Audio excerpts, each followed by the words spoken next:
নমস্কার।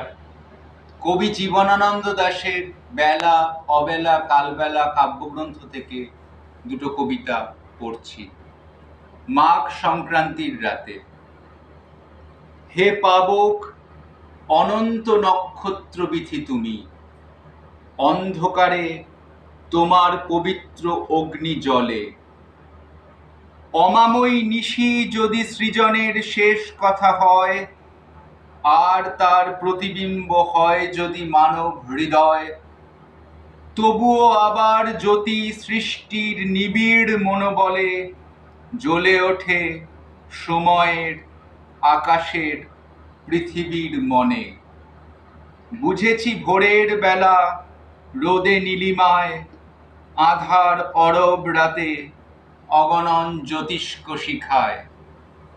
মহাবিশ্ব একদিন তমিশ্রার মতো হয়ে গেলে, মুখে যা বলনি নারী, মনে যা ভেবেছ তার প্রতি লক্ষ্য রেখে অন্ধকার শক্তি অগ্নি সুবর্ণের মতো দেহ হবে, মন হবে, তুমি হবে সেসবের জ্যোতি।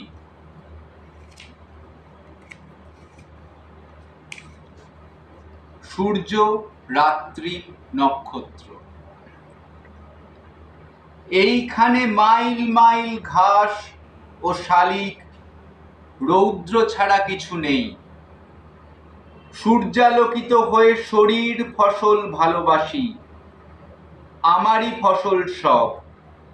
মীন কন্যা এসে ফলালেই বৃশ্চিক, কর্কট, তুলা, মেষ, সিংহ রাশি বলয়িত হয়ে উঠে আমাকে সূর্যের মতো ঘিরে।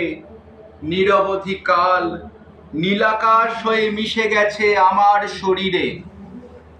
এই নদী, নীড়, নারী কেউ নয়, মানুষের প্রাণের ভিতরে এ পৃথিবী, তবুও তো সব।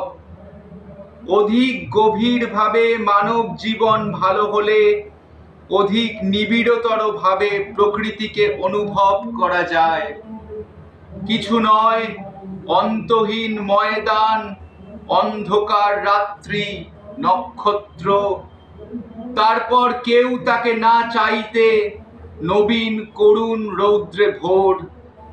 অভাবে সমাজ নষ্ট না হলে মানুষ এই সবে হয়ে যেত এক তিল অধিক বিভোর। ভিডিওটি দেখবার জন্য আপনাদের অসংখ্য ধন্যবাদ। যদি ভিডিওটি ভালো লেগে থাকে অনুগ্রহ করে লাইক করুন, চ্যানেলটি সাবস্ক্রাইব করুন। ধন্যবাদ।